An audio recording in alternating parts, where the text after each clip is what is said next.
Welcome back to the ABC General Hospital Spoilers channel. Today we're diving into the heart-wrenching events unfolding in the episode airing on Friday, September 26, 2025. The atmosphere in Port Charles is thick with grief as the community gathers to honor the life of Monica Quartermain, the beloved matriarch whose influence touched nearly every corner of the town.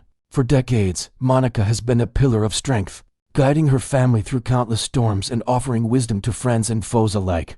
Her passing leaves a void that's impossible to fill, and the funeral service, set against the elegant backdrop of the Quartermain mansion, promises to be a poignant tribute. Imagine the grand halls filled with floral arrangements in soft whites and lavenders, symbolizing her grace and resilience. Family members and close allies from all walks of life will converge here, sharing stories that highlight her role as a dedicated doctor, a fierce protector, and a woman who never shied away from the chaos of Quartermain family dynamics. As the service commences, Ned Quartermain steps forward to deliver a eulogy, his voice steady yet laced with emotion, recounting Monica's unwavering commitment to healing both bodies and broken relationships. But in true soap opera fashion, this moment of reflection won't go uninterrupted. Tensions to simmer just beneath the surface, ready to erupt in ways that could redefine family bonds. Adding to the emotional weight, Tracy Quartermain's unexpected arrival injects a dose of raw turmoil into the proceedings. Fresh from a whirlwind escapade in Atlantic City, where Lois Chirullo discovered her in a state of inebriated despair, Tracy stumbles into the mansion like a storm cloud on the horizon. Ned had pleaded with her earlier, emphasizing that skipping the funeral would haunt her forever, a warning that seems to have pierced through her haze just enough to bring her back. Picture the scene. Guests in somber attire turning in shock as Tracy descends the staircase, her steps unsteady and her words cutting through the air like a knife. She demands to know why everyone is merely standing around. Her outburst a mix of grief-fueled anger and perhaps unresolved regrets. From years of complicated sibling rivalry with Monica, this isn't just a disruption, it's a catalyst that could unearth long-buried family secrets, forcing attendees to confront the Quartermain legacy in all its flawed glory. Lois, ever the supportive friend, might try to intervene, but Tracy's volatility could spiral, turning what should be a solemn farewell into a spectacle of raw emotions. It's these kinds of unscripted moments that remind us why General Hospital thrives on the unpredictable interplay of love, loss, and lingering resentments. Meanwhile, the preview teases another layer of intrigue with Ned and Olivia Quartermain sharing a tender, yet tearful exchange. Olivia's eyes glisten with unshed tears as she inquires about a mysterious letter, one that could hold revelations about Monica's final wishes or perhaps a hidden chapter from her storied past. This document might detail untold stories of Monica's early days in Port Charles, her triumphs in the medical field, or even personal letters to her children that reveal vulnerabilities she rarely showed. Ned, as the family's steady hand, responds with a mix of reassurance and sorrow, highlighting how Monica's influence shaped their lives in profound ways. This intimate moment underscores the theme of legacy, showing how even in death, Monica continues to weave her presence into the fabric of their relationships. Fans might speculate that the letter contains clues to future plot twists, like unexpected inheritances or messages that could mend fractured alliances within the Quartermain clan. It's a subtle yet powerful reminder that grief often uncovers truths we never knew we needed to hear. Shifting focus to Drew Kane, the congressman finds himself at a crossroads, contemplating a bold move to attend his mother's funeral despite the obstacles. Confined to a wheelchair after recent ordeals, Drew's determination shines through as he declares his intent to join the service, his jaw set in defiance. Whoever questions his plans, perhaps a concerned ally or a skeptical family member, might not fully grasp the depth of his resolve. Drew's history with Monica is layered with rediscovered connections and second chances, making his presence feel both necessary and potentially explosive. Envision him wheeling through the mansion gates, his rival stirring whispers among the mourners. However, this decision carries risks. Drew's involvement could ignite chaos, dredging up old rivalries or unresolved issues from his tangled family tree. Speculation abounds that Jason Morgan, with his stoic loyalty, might step in to prevent disaster, honoring Monica's memory by keeping the peace. Jason's own emotional confession to Tracy about Monica's impact adds a bittersweet note, suggesting he feels a debt to ensure her send-off remains dignified. Inventing a new element here, perhaps Jason recalls a pivotal moment where Monica saved his life during a hospital crisis years ago, fueling his protective instincts.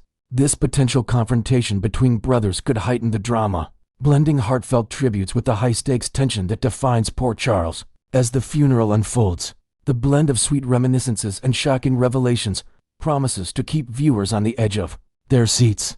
Guests might share anecdotes of Monica's legendary feuds and reconciliations, painting a vivid picture of a woman who balanced professional excellence with personal passions. For instance, her enduring friendships with characters like Bobby Spencer or her complex romances could be highlighted in impromptu toasts, evoking laughter through tears. Yet, Tracy's drunken tirade and Drew's possible intrusion threatened to overshadow these warm memories, turning the event into a powder keg of emotions. Adding depth, imagine a surprise guest from Monica's past, a long-lost colleague or distant relative who arrives with artifacts from her early career, like old medical journals or photographs that reveal her pioneering work in cardiology.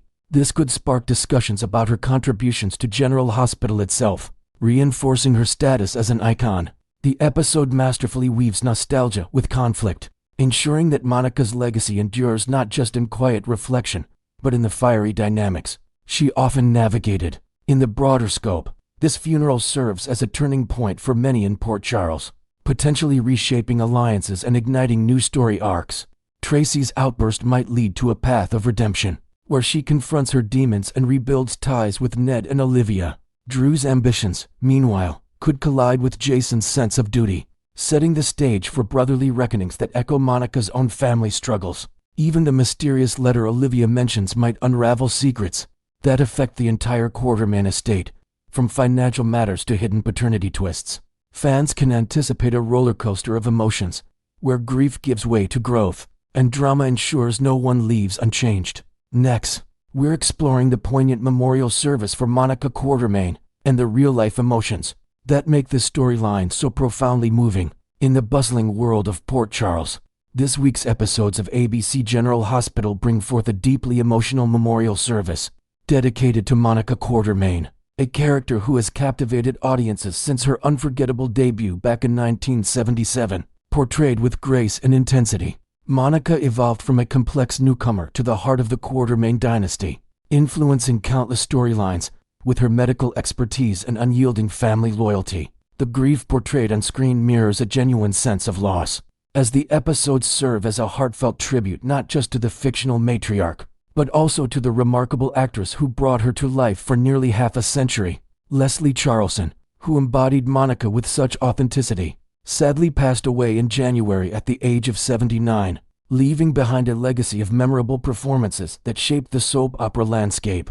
Inventing a fresh layer here, imagine the writers incorporating subtle nods to Charleson's early roles, like archived footage from her first episodes, blended seamlessly into the memorial to evoke nostalgia among longtime fans. This dual farewell amplifies the sorrow, reminding viewers how intertwined the character's journey was with the actress's own contributions, from dramatic confrontations to tender family moments that defined General Hospital's enduring appeal. The setting for this somber gathering is the serene All Saints Chapel, a location steeped in Port Charles history where many pivotal life events have unfolded over the years. Jason Morgan arrives ahead of the crowd, taking a quiet moment to sit in the pews and reflect on the profound bond he developed with Monica during his tumultuous time back at the Quartermain mansion over the past year. His thoughts drift to shared conversations in the sunlit gardens, where Monica offered him sage advice on redemption and family ties, helping him navigate his identity crises. This introspective scene sets a contemplative tone,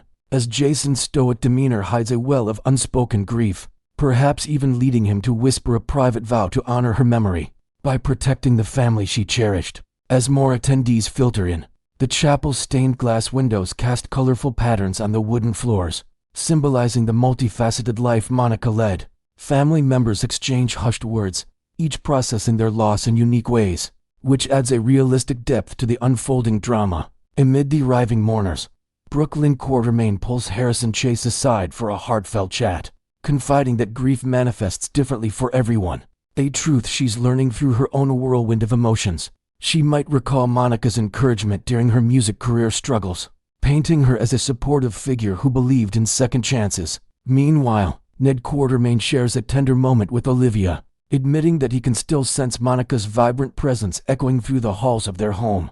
as if her spirit lingers in the familiar routines and cherished heirlooms. Adding an invented element, perhaps Ned mentions discovering an old recipe book in Monica's study, filled with handwritten notes from family gatherings, which he plans to use to recreate her favorite dishes as a way to keep her memory alive. These intimate exchanges highlight the varied paths of mourning, from quiet reflection to active remembrance, drawing viewers into the authentic human side of the Quartermaine clan's sorrow. The chapel gradually buzzes with a mix of whispers and soft sobs, as friends and extended family members recount how Monica's compassion touched their lives, whether through her work at the hospital or her role in mending fractured relationships. As the service progresses, attention turns squarely to Tracy Quartermaine, whose complex history with Monica adds layers of tension to the event. Despite her firm declaration that she won't deliver a speech, those closest to her hold out hope that she'll find the words to pay tribute, honoring not just Monica's presence, but the profound impact she had on Tracy's life. This reluctance stems from a well of unresolved feelings, yet it underscores Tracy's deep-seated respect for her sister-in-law. Jane Elliott, the talented actress behind Tracy, has shared how this storyline resonates on a personal level, describing the challenge of portraying Monica as alive in scenes filmed after Charleston's real-life passing. In a revealing interview with Variety, Elliott explained the emotional toll. It was very difficult to play her alive when she had already passed in real life. It extended the mourning because we had to keep her alive when she wasn't. And she added that it felt like mourning her death twice.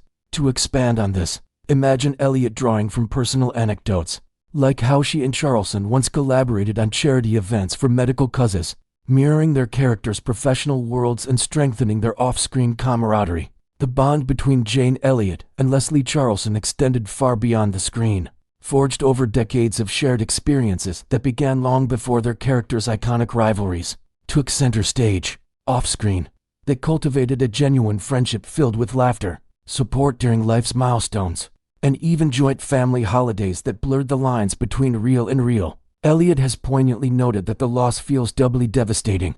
Monica was Leslie, and Leslie was Monica, capturing how inseparable the actress and her role became in the hearts of fans and colleagues alike. Inventing a new detail, perhaps Elliott recalls a cherished tradition where they exchanged handwritten letters during breaks in filming, offering encouragement that paralleled the evolving respect between Tracy and Monica. This real-life connection infuses Tracy's on-screen sorrow with authenticity, as her grief reflects Elliott's own sense of bereavement, making every tear and hesitant word feel profoundly real. It's these personal ties that elevate the memorial scenes, turning them into a bridge between fiction and the heartfelt realities faced by the cast. Once fierce rivals in the Quartermaine household, Monica and Tracy's relationship blossomed into one of mutual respect, where sharp barbs gave way to understanding and alliance against common adversaries.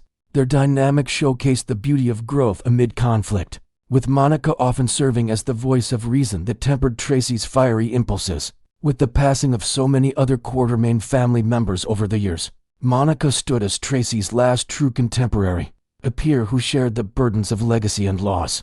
Her departure leaves Tracy feeling an acute sense of isolation, as if the final thread connecting her to that golden era has been severed. Adding an inventive twist, perhaps during the service, Tracy uncovers a forgotten locket from Monica containing photos of their younger selves, symbolizing the enduring bond that outlasted their on-screen feuds.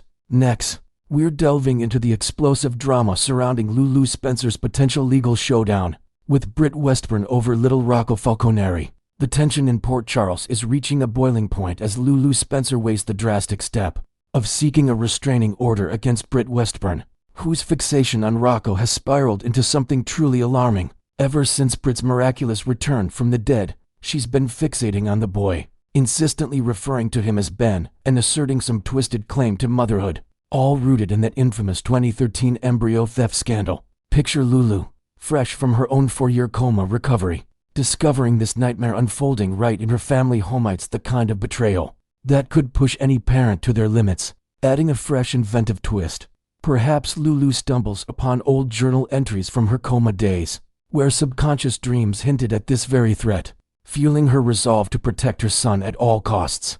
This isn't just about custody, it's a battle for Rocco's sense of security, with Britt's actions blurring the lines between redemption and outright obsession. Fans are buzzing about how this could redefine Lulu's character, transforming her from a resilient survivor into a fierce guardian ready to wield the law as her weapon. Britt Westburn's behavior has crossed every imaginable boundary, blatantly disregarding Lulu's clear directives and treating Rocco as her own, despite the criminal origins of her involvement. By persistently calling him Ben, the alias she used back when she paraded him as Patrick Drake's child, Britt is dredging up painful history and acting with a possessiveness that's equal parts delusional and disturbing.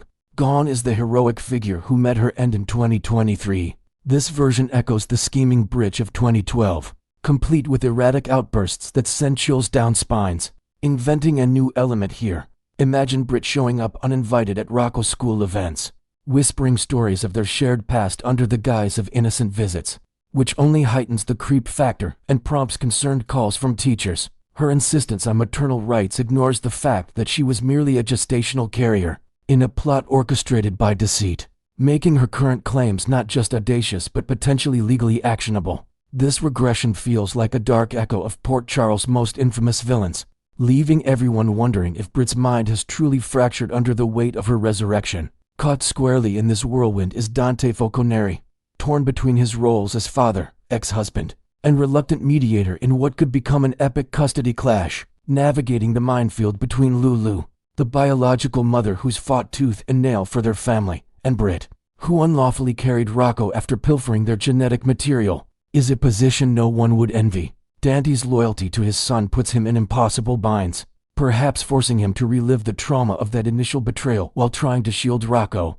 from the fallout. To expand with an invented detail, maybe Dante uncovers hidden messages on his phone from Britt, pleading for secret meetings with Rocco, which complicates his efforts to remain neutral and heightens his internal conflict. His predicament underscores the emotional toll of Port Charles' tangled relationships, where past sins continually resurface to haunt the present, potentially straining his rekindled bond with Lulu just as they're rebuilding their lives.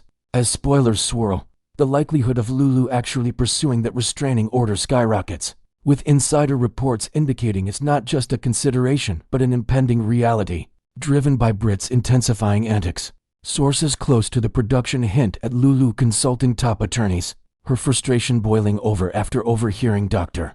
Liesl Obrich's misguided rants about Britt's blood, flowing through Rocco, a blatant misunderstanding of how surrogacy and genetics actually function. This legal move could serve as a wake-up call, forcing Britt to confront the consequences of her actions in a courtroom setting. Adding a creative layer, envision Lulu gathering affidavits from witnesses like Maxie Jones, who recalls Britt's past manipulations, building an ironclad case that paints Britt as an ongoing threat. The drama here is piping hot, promising courtroom scenes that could rival General Hospital's most memorable trials, all while exposing the fragility of family ties in the face of obsession. Diving deeper into the backstory, let's revisit that shocking 2013 saga where Dr. Obricht executed one of the soap world's most heinous schemes by swiping Lulu and Dante's embryos from the General Hospital lab. In a bid to aid her daughter, Obricht implanted one into Britt, who then fabricated a paternity lie to ensnare Patrick Drake, spinning a web of deception that culminated in a dramatic reveal at her engagement party.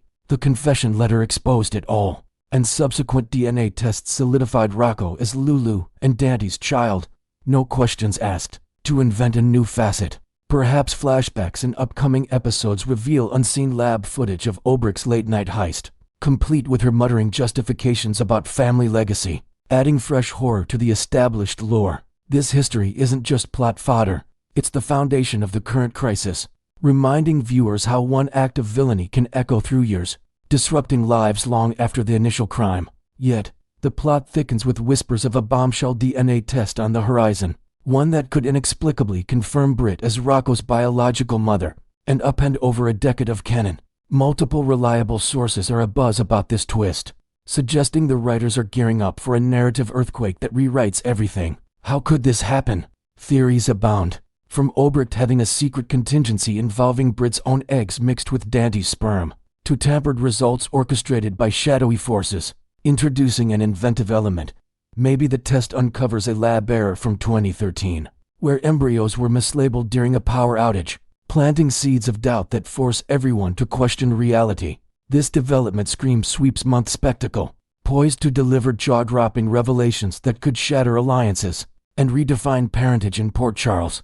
Britt's comeback seems tied to a clandestine lab operation, with enigmatic notes signed C dictating her actions through experimental drugs, possibly linked to her presumed deceased father, Caesar Faison. This puppet master dynamic explains her bizarre shift, as the once redeemed Britt reverts to villainy in ways that feel engineered rather than organic. Her fixation on Rocco carries a desperate edge, hinting at external control rather than genuine maternal instinct. To add a new inventive detail, perhaps hidden camera footage emerges showing Britt receiving these C-marked packages in seedy warehouses, her eyes glazing over as the meds take hold, suggesting a brainwashing plot that's turning her into a pawn. This manipulation theory fits the puzzle, portraying her not as a monster, but a victim of deeper machinations. The signs point to something profoundly wrong with this resurrected Britt, whose behavior deviates so sharply from her heroic sacrifice that it raises suspicions. She might not be the authentic article at all. The drugs, the regression to old habits, the unnatural obsessional scream interference, possibly from a clone or imposter engineered in that mysterious lab, expanding with creativity. Imagine subtle clues like mismatched scars from her past injuries, noticed by eagle-eyed characters like Nina Reeves, fueling speculation that the real Britt remains lost while this version wreaks havoc. This uncertainty adds a thrilling layer of mystery, keeping fans guessing as the maternal war escalates into something far more sinister.